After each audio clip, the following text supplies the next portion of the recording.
Alright, welcome back to another Culz Reviews episode.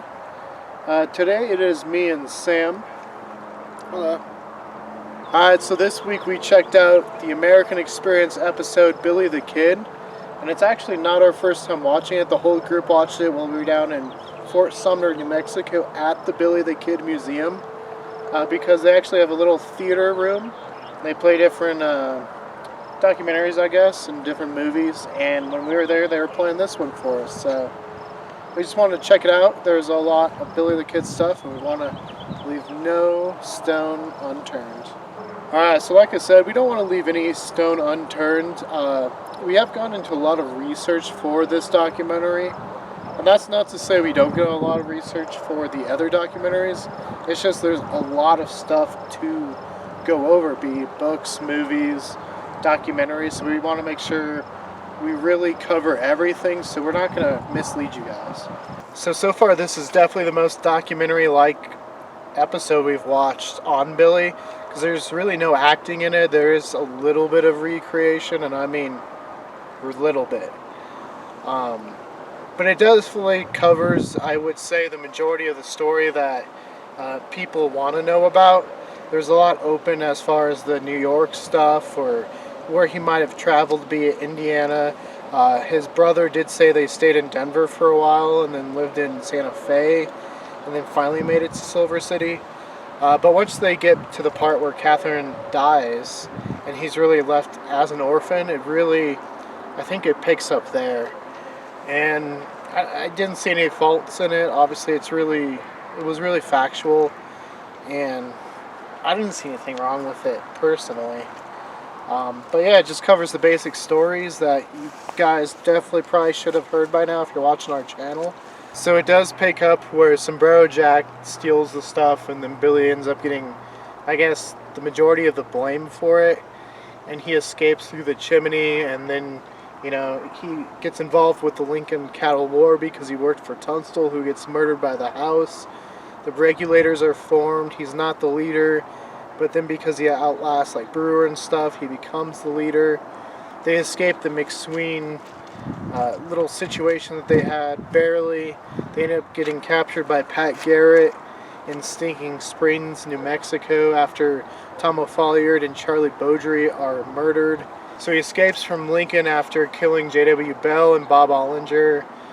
Bob with his own shotgun when he says, "Hello, Bob." It's probably pretty famous words you probably have heard.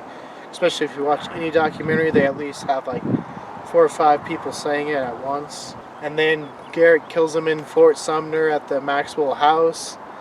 They do go with the part, or the story I think everyone's heard, where he sees the two other deputies on the porch, and then slowly backs up into the doorway, gets shot.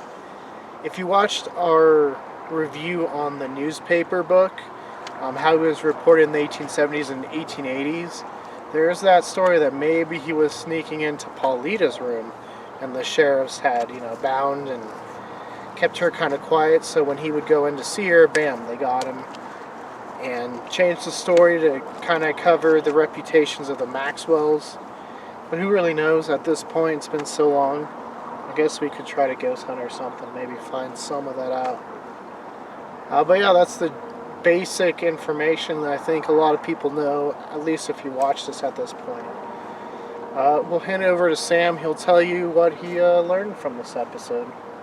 So from watching this episode, I didn't learn too much more than I already learned in New Mexico when we were at the museum, but he definitely lived a unique life. So Billy definitely lived an interesting life, and due to that, he's been mythologized in a lot of movies or books such as dime store novels, and we're definitely going to get to that. We have plans to watch Young Guns, The Kid, possibly Pat Garrett and Billy the Kid, and we just want to really see how Hollywood has built the myth. I mean, obviously we know, especially if you watch the review on the newspapers book, the 1870-1880s, how he was reported book, you can see that already then the newspaper was crafting a story and really attributing any murder or any bad thing to Billy, and sometimes even making up that Billy killed someone. Williams at one point, they're like, yeah, he's dead. Turns out, no, he died like 10 years later. And Billy was already dead by then. So you can see how they were already kind of, because they were under control of the house, or I guess mouthpieces for the house, really building that. But I think that'd be cool to see how the silver screen has kind of built this legend even more. If you check out our Instagram, help us decide who's the best Billy the Kid. We have 9 options. If you actually look in the comments, we have a 10th one. And we'll actually be doing a ranking video where we rank our top 10 Billy the Kid performances. Alright, so this is the part of the video though where we go into our ratings and recommendations. So I'll hand it over to Sam. What would you rate it and do you recommend it? Do an 8 out of 10. And yes, I would recommend it. Yeah, and I'm thinking about an 8.0 out of 10 as well. It's really good. Like I said, lots of good information. Obviously, there's a lot in the beginning. Billy's life, which is obviously kind of mysterious, but they didn't really touch on outside of he was possibly born in New York.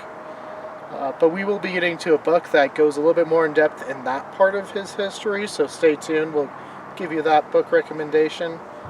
But definitely is, I think, up there with the BBC one. So if you're looking for maybe a more documentary style one, check this one out. If you want more with more recreations and stuff like that, check out the BBC one. And stay tuned though, we got a Nat Geo one up, possibly beats it, we'll find out. But as always, if you want to see more Culz reviews, including a month's worth of Billy the Kid stuff, click that link over there. It'll actually be about George Mallory. Surprise. If you want to see more we do here at Culz Paranormal, including that trip to the Amelia Earhart Birthplace Museum, click that link right over here. And don't forget to hit that like and give us a subscribe. And let us know, who's your favorite Billy the Kid performance? And also go on Instagram, let us know there. It would help us out.